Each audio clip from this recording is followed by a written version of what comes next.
Okay. J'ai dit que nous allons traiter les cas où il y a plus que le cas binaire et pour aborder ces situations où on a une condition MR, donc ça peut être 4 symboles, 8 symboles, 16 symboles, 1024 symboles.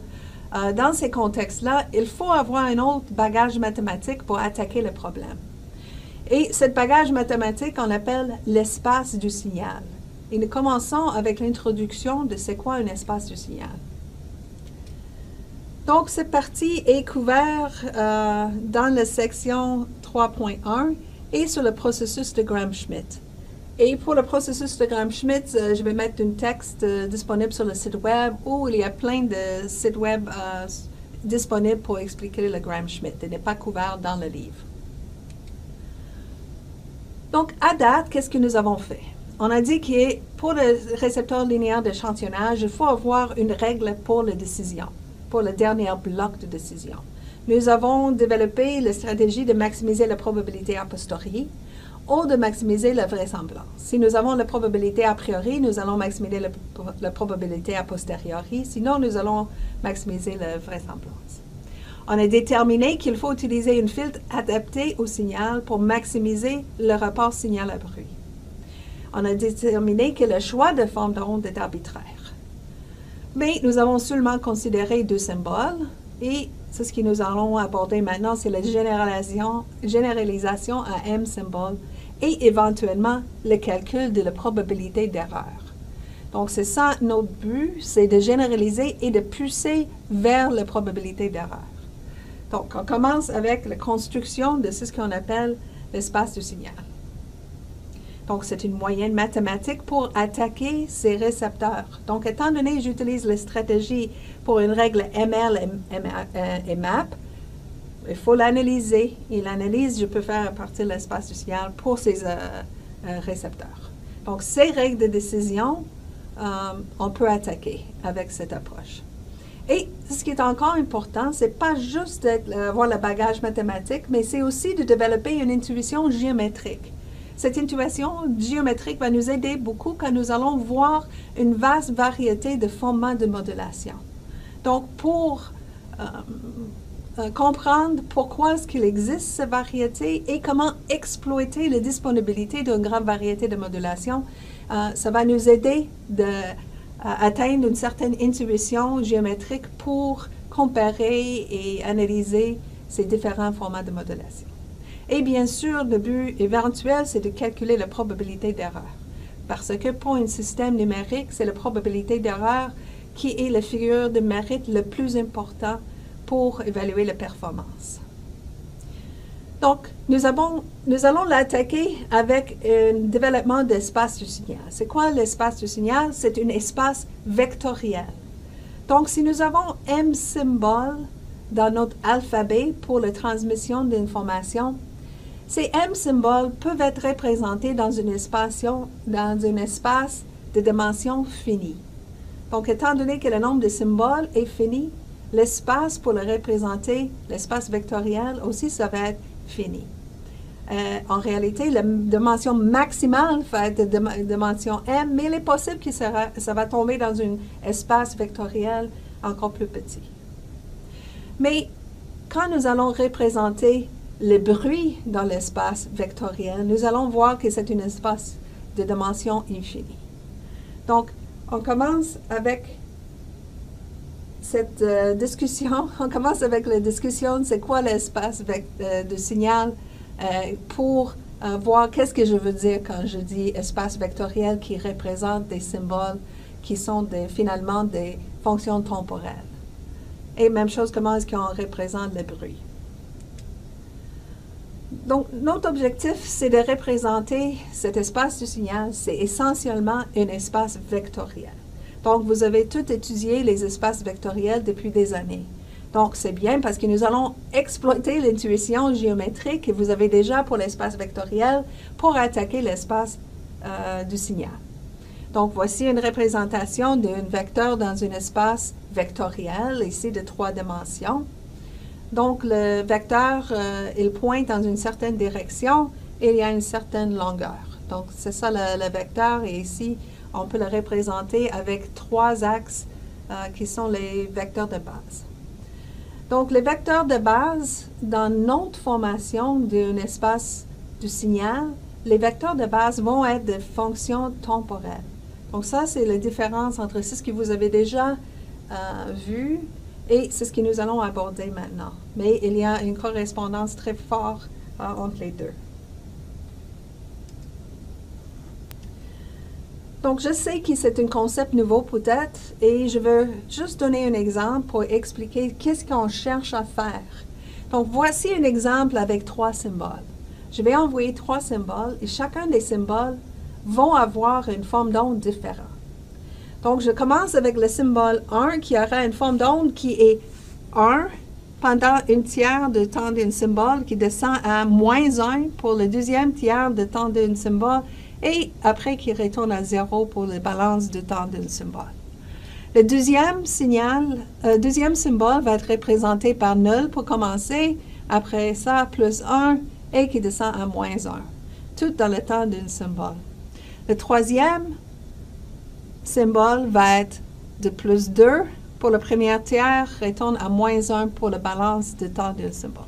Okay. 3 formes d'onde, 3 fonctions temporelles qui représentent les symboles qui peuvent être envoyés. Donc, qu'est-ce que je cherche à faire? C'est de représenter ces 3 fonctions temporelles dans un espace vectoriel. Et nous allons voir avec cet exemple que ces symboles, les 3 symboles, tombent finalement dans l'espace de dimension 2 et que la représentation des différents symboles sont la flèche rouge, le vecteur bleu et le vecteur blanc que nous voyons ici. Donc, c'est ça l'objectif, d'être capable de prendre qu'est-ce qui est une fonction temporelle, qui peut être une sinus cardinale, ça peut être n'importe quoi, mais ici, c'est cette forme-là que j'ai choisie, et que je suis capable de faire l'abstraction, de représenter ces fonctions temporelles dans une forme d'un vecteur, dans un espace vectoriel. Donc, c'est ça notre objectif. Donc, je vais retourner dans les définitions mathématiques en arrière, mais j'espère que vous avez une bonne vision maintenant de où on s'en va. Donc, voici une base orthonormée. Une base orthonormée. Pour commencer de parler d'un espace vectoriel, nous avons besoin d'une base des vecteurs. Dans notre espace du signal, les bases des vecteurs vont être des fonctions temporelles. OK? Donc, je vais dire que il y a une collection de fonctions temporelles que je vais appeler C1 jusqu'à Cn majuscule. Il y a un certain nombre fini de ces vecteurs de base.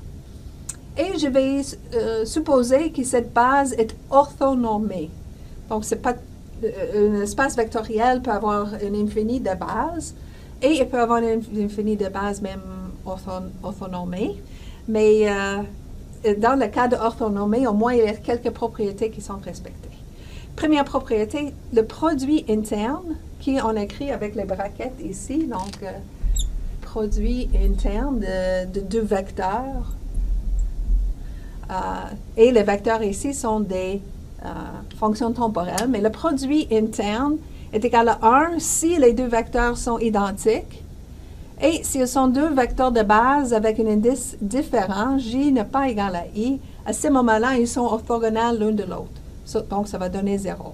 Donc, si 1 est orthogonal à C2, orthogonal à tout, sont orthogonaux l'un de l'autre.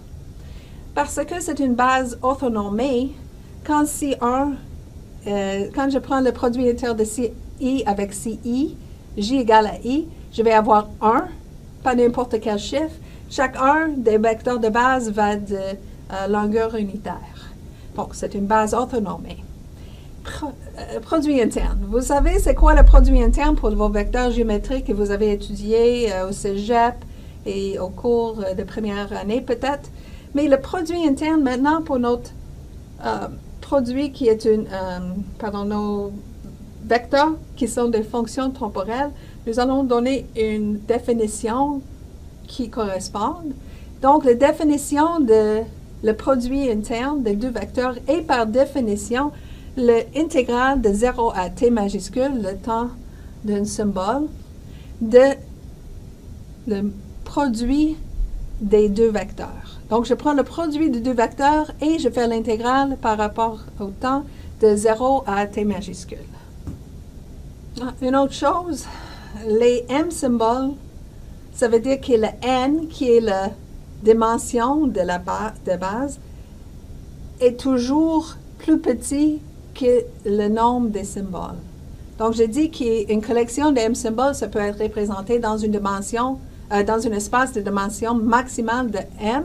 Donc, j'utilise N majuscule pour dire la dimension de cet espace-là, qui peut être plus petit que M. OK, nous avons discuté maintenant les vecteurs de base et je tourne vers le vecteur du signal. Donc, si je dis que le vecteur tombe dans l'espace qui a une base, qui sont les bases orthonormées, ça veut dire que chacun des signaux peut être écrit comme une combinaison linéaire des vecteurs de base. Donc, voici les vecteurs de base. Il y a une certaine combinaison linéaire. J'utilise A pour les coefficients du signal. Donc, A, I, J sont les coefficients du symbole SI dans l'espace du signal. Ça veut dire que ce sont les coefficients. Donc, quand j'écris la forme vectorielle de mon signal SI, c'est juste le vecteur avec les coefficients de chacun des vecteurs de base. Comment est-ce que je vais trouver les coefficients? Étant donné une certaine collection de vecteurs de base et une certaine signal dans le domaine temporel, je cherche les coefficients en faisant le produit interne. Donc, ça tombe directement la définition de ces coefficients. Donc, par exemple, pour voir que c'est consistant, les deux, si je suppose que ce sont les coefficients, par définition ici, si je définis le A IK est égal à ce produit interne, je peux le mettre dans la forme ici et c'est ce qui tombe, c'est exactement le SI de T. Donc, pour voir ça, je prends le produit, je prends le SI de T et je suppose c'est bien cette forme-là. Donc, je remplace le SI de T ici avec le produit interne de SI de T, qui est ce produit-là, et produit interne avec un des vecteurs de base K. Donc, si je suppose qu'il est vraiment, le signal est représenté par ce système de coefficients, donc à ce moment-là, quand je prends le produit interne, mais je vais prendre le produit interne, c'est une intégrale, une opération linéaire, donc la combinaison linéaire, le produit interne d'une combinaison linéaire et la combinaison linéaire de le produit interne. Ça veut dire que je peux mettre la sommation hors de l'intégrale, laisser l'intégrale ici à l'intérieur, et finalement, j'ai le produit interne de phi j avec phi k. Mais je sais que c'est nul pour j qui n'est pas égal à k, donc je fais la somme sur tous les j, mais ils sont tous zéros, sauf le coefficient où j est égal à k, donc j'arrive à a et k. Donc j'ai montré qu'ils sont consistants les deux coefficients. Avec cette définition, ça tombe exactement avec cette représentation du signal. Dernière observation, supposons que nous cherchons la longueur au carré de cet vecteur. Donc, par définition, la longueur au carré de vecteur est le somme des coefficients au carré. Et on appelle ça aussi, c'est l'énergie du signal. Donc, comment est-ce qu'on sait quelle est l'énergie? Parce que nous prenons la définition de produit interne. Donc, module au carré, ça veut dire le produit interne avec lui-même. Donc, c'est la définition de la norme L2 ici. Donc, je prends le produit interne du signal avec lui-même et par définition, c'est l'intégrale de 0 à t majuscule du produit, donc SI avec SI, donc c'est SI carré qui est l'énergie du signal. Donc, la norme au carré est égale à l'énergie du signal. Donc, on voit tout de suite que c'est une représentation dans l'espace du signal qui est intéressante parce que visuellement, la longueur du vecteur va m'indiquer l'énergie relative des différents signaux. Donc, un signal qui a un vecteur qui est plus petit a moins d'énergie qu'un signal qui a un vecteur plus grand. Je peux aussi chercher l'énergie moyenne du signal pour une constellation de M symboles. Donc, je vais donner ça comme une définition. L'énergie moyenne, quand j'ai M symboles, je vais prendre 1 sur M, la somme sur les énergies totales donc la somme de l'énergie de chacun des signaux.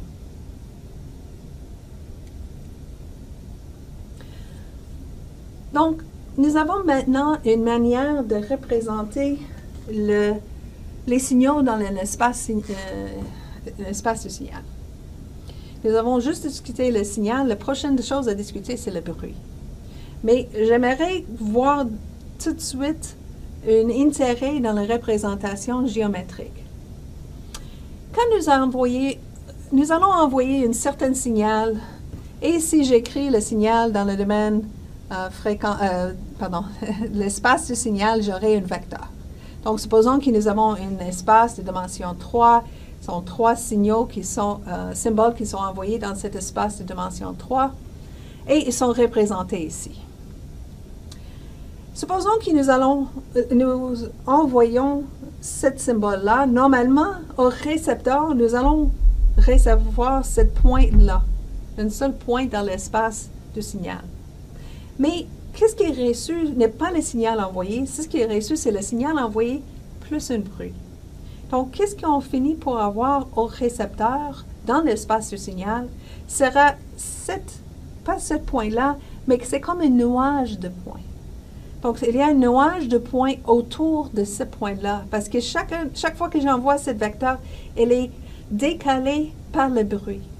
Donc, chacun de ces autres points, ça dépend le décalage, ça dépend de la réalisation de bruit qui pousse la valeur plus loin du point de départ, le point qui était envoyé. Donc, nous pouvons imaginer un nuage qui sont autour de chacun des symboles qui sont envoyés. Par exemple, ici, il y a 2 symboles qui sont représentés et le 3e vecteur ici, c'est un vecteur reçu.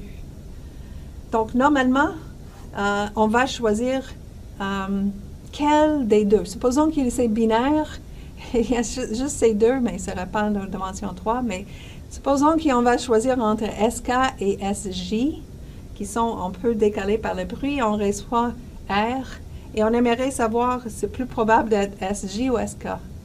Donc, on peut voir un peu l'implication de l'aspect géométrique. C'est ça que nous allons développer. Mais en tout cas, il y a une chose. Plus que le bruit est fort, plus que ce nuage va être grand. Plus que le bruit est petit, plus que le nuage va être plus petit. Et une autre chose, supposons que nous avons un nuage de cette façon-là.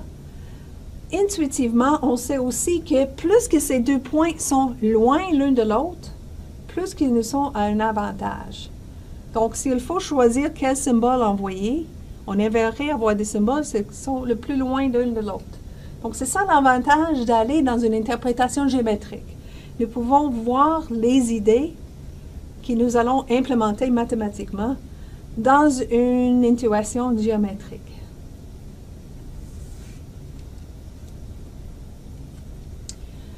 Donc, nous avons discuté le signal, maintenant la partie mathématique, représentation du bruit.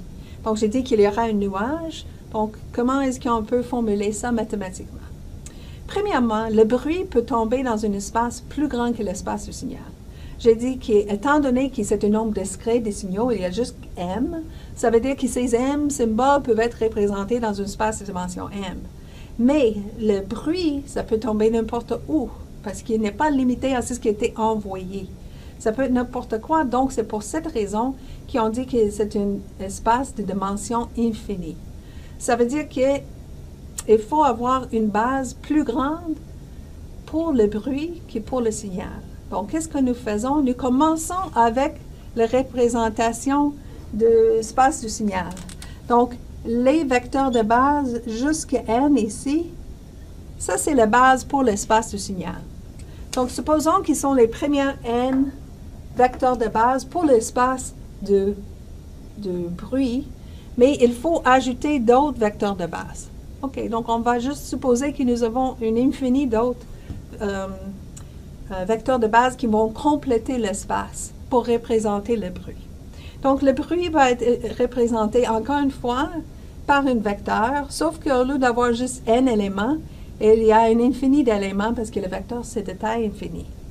Bien sûr, chacun de ces coefficients, c'est donné, la définition est exactement la même pour les coefficients pour le signal, c'est le produit interne de signal de bruit, le processus aléatoire NDT, et chacun des vecteurs de base.